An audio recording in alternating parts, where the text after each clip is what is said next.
So looking at that and kind of thinking about what you learned about the Twitter on Monday, do you feel like there was an opportunity that you could have incorporated it even like still with them having some misconceptions?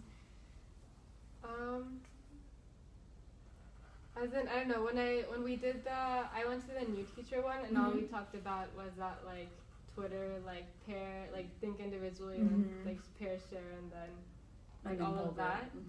Yep. And I did want to do it, like, the second half of class, but I felt that if I just let them do at least, like, this individually, then they would have just been lost and, like, sat there. Because in the past, when I've given them something that they're, like, not familiar with at all, they just kind of sit there. So I feel like I'd want to at least get them used to the idea of doing that with maybe something that they're more familiar with and that they can do. Definitely. And once they kind of get into the habit of doing that, maybe throw more difficult things at them. Yeah, absolutely. You can always start it with something that's a little bit lower stress and lower anxiety with the students, so they get in the practice of practicing that routine and how you expect it to be executed in the classroom. And so that's something that you and I can actually, if you want to either build out a slide or build out your expectations for it, we could do that, and then you can incorporate it in an upcoming lesson. Okay. And then I think I was going to mention one area that I thought if you wanted to in that 20-minute chunk, because eventually when you look at the rubric, eventually we want to be here. Yeah. It's okay if you're not there yet, but eventually we want to be where every student is given the opportunity to speak every 10 to 15 minutes, right? Yeah. So I was in your classroom for about 17 minutes, and so if you look, it was kind of the same students being called on, and I don't know that every single student had the opportunity to discuss an academic idea in the 17 minutes. Yeah. So, I mean, right now, I would say you should kind of focus here before here. Okay. So just giving every student multiple opportunities to speak in your class, in every class. And so starting with building in your structure for using Twitter would be a great place to start. I feel kind of guilty because I know most names, but there's some names that I forget, and so I feel bad being like, you again. So I kind of wait until I collect their homework and then look at the top. There you go. Yep. Yeah, so I feel bad because I don't call on them just because I don't know. Oh, and we can also talk about some strategies to help you with that too, especially in the beginning of the year when you're trying to get to know them. Yeah. But I thought potentially one opportunity just in that chunk could have been when you were having them do the prediction. Because it sounds like you had done a prediction for the parabola already. And it sounds like they were familiar with the fact that those two functions were linear.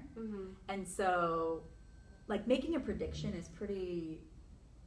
while it's a high-level skill, it's also kind of like low anxiety. It doesn't, they don't have to have the right answer. Like, they can make a prediction, and all students can access that because they can all make a prediction, right? Yeah. And so that could have been an opportunity to say, all right, I want you all to individually write your prediction. And you could even give them, like, okay, if we know fx is linear, f of x is linear, g of x is linear, go ahead and make a prediction of what you think m of x would be. Yeah. Have them 30 seconds, write down their prediction, they pair share their prediction, and then you can call whole class. Okay. And that's, again, just giving every student that opportunity to discuss the academic idea instead of just the one or two students that you're kind of calling on in that moment. I have a question, and I know, like, I asked the people, or I don't know, during the Twitter thing, they didn't really, like, give us any opportunity to ask questions. But... like, I really, really like the technique they use, and, like, we did a lot in my teacher, education program. I'll figure it out in a sec. But I have had, like, I've had it in, like, the lessons that I've planned myself. There always is, like, some kind of, like, conjecture or, like, I don't know, prediction type thing, and I always, like, tell them, okay, turn to the person next to you and, like, try to come up with, or, like, what pattern do you notice, or, like, something like that. And, like, they don't really, like, and then I walk around and, like, I sit here talking, and, like, no one does anything. Okay. And I know it's not because they don't get it, because, like, they do get it. They're like, if I go up and ask them, they're like, yeah, like, it multiplies by 2 each time, you know? And, like, they do, it's not that they don't understand it, because it's something kind of, like, simple, but they just won't do it. So I don't know how to keep them accountable for doing it. That's a really, really valid question, and that's a question that every teacher asks. They're like, well, I implemented a pair share, so why aren't all of my students sharing? And so there's a few different ways that I've seen teachers kind of hold students accountable. I think the first thing is that there just needs to be a very, very clear structure. Because sometimes if you say, just turn to your partner and discuss, if you haven't established who their partner is, sometimes that becomes confusing, and so they're like, meh. To someone. Yeah, exactly. So if they already know who their partner is every class to discuss, like some teachers do the person behind them, some people do next to each other. In bio had all my chairs, but I had them like sitting in pairs before. Oh, nice. I'm gonna move my classroom again. Back to how it was maybe. Yeah, exactly. So I think that's the first thing. You want to make sure that there's very clear pairs. Another time that I see where the discourse maybe doesn't happen even though the teacher is instructing them to discuss their ideas is sometimes they don't know who to start, and so they're just like, meh. So give them more structure and say the person on the left goes first, or partner A goes first, or person with the biggest hand goes first, or the longest hair goes first. And then you literally break it down and say, all right, who's the person going first that has the longest hair? They let them raise their hand, so then everybody's kind of like, okay, that's me. So you're like slowly building up like that, like in their mind that they're going to have to discuss in a second. And then providing sentence frames sometimes, and you can slowly release those throughout the year as you start to see students are starting to discuss more. Sentence frames are good. Yeah, and that just, it's more of like, then they know exactly where to start with the discussion, if there's the frame there. What else have I seen? I've seen where like this is kind of like on the next level once you've already have the structures in place, but I've had teachers that will monitor or have a student monitor for discourse. And like you say, I'm going to be walking around, like you have a clipboard, I'm going to be walking around, I'm listening for this word, like certain vocabulary words. And then as you're walking around, great, I love your use of that. And then just like positive narration of like, I'm hearing X amount of groups using the vocabulary perfectly. I want to see if we can get 100%.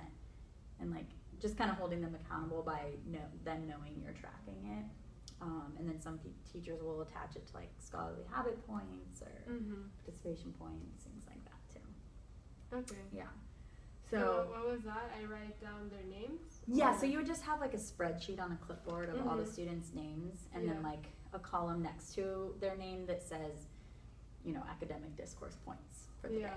And so if you're really trying to push their academic discourse, like that could be your main focus for, you know, for a while, and you say, okay, here's your opportunity to earn academic discourse points for the day. I'm going to be walking around while you're discussing, and if I hear you using any of these vocabulary words, you're going to get a point. You know, and so then you listen and give them a point. And then it's up to you what you do with those points. Some teachers attach it to some sort of reward. Some teachers put it in the grade book.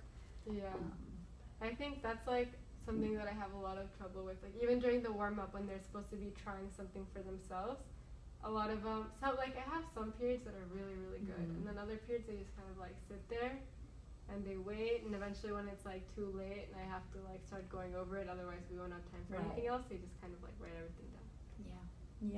And those are like, I mean, there's a lot of strategies that we can talk about for those issues too, like holding them accountable with stamping or, you know, tracking, things like that.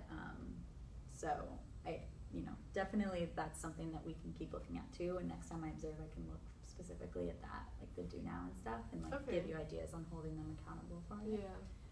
That'd be great.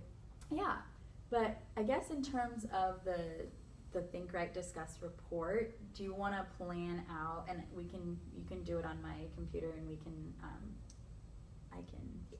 do it in the debrief, and then that way you can access it when you get your computer working.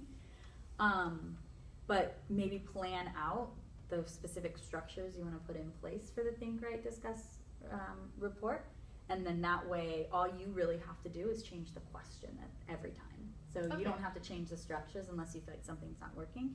You ultimately end up just having to change the question. So I'll let you kind of do the typing. And do you want to do it on a slide or do you want to do it in here? I can do it here. Okay, sounds good. And if you want to transfer it to a slide, you can. Okay. So let's think about your expectations for a Think, Write, Discuss report. So for the think part, what would be your expectations for students?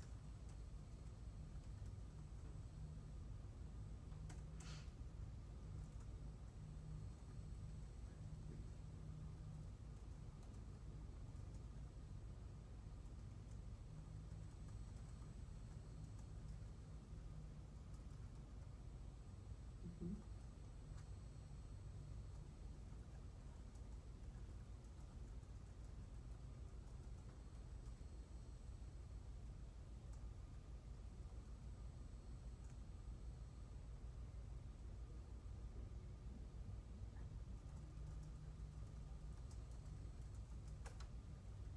Is that good?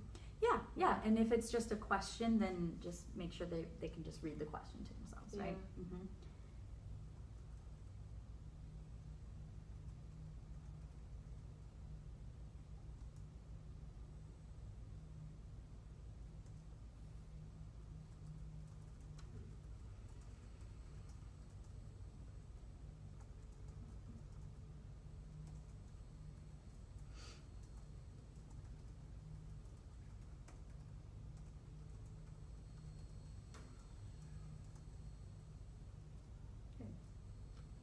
And then And I like that you're emphasizing using a complete sentence here, because that will help with the discuss part and the Yeah, academic ideas. Mhm. discuss. So I don't know. For this, they said that usually they recommend them just like read exactly what they wrote on their paper. You But can. I don't- And I think that especially in the beginning, that's Mhm. completely okay as you're getting them used to this structure in your class. Eventually, you can start to remove some of the scaffolds and remove some of the sentence frames so that they are eventually Yeah. getting into more of a discussion. But you have to build these pieces, these foundational pieces, before you can kind of get there. Yeah, that makes sense. Yep. Mm-hmm. So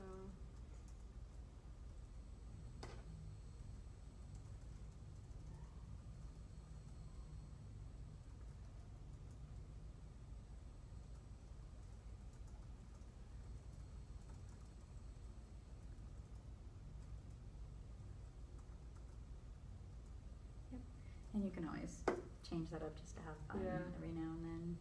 Yep. okay. Let's see.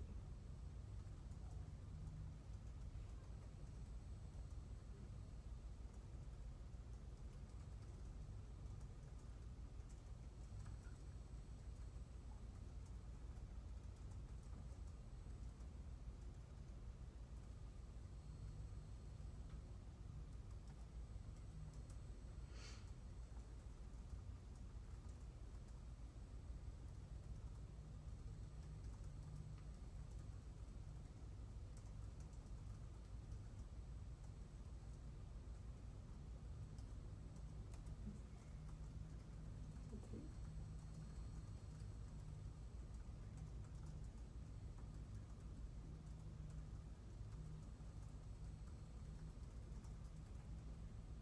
I like that. I like that you'll model it before. Whenever I've seen in classrooms when the teacher models Yeah. what exactly the discussion should look like, that's another Mhm. piece that helps with the Yeah. accountability because they've seen exactly what it should look like. Mhm. Okay. And then the report part.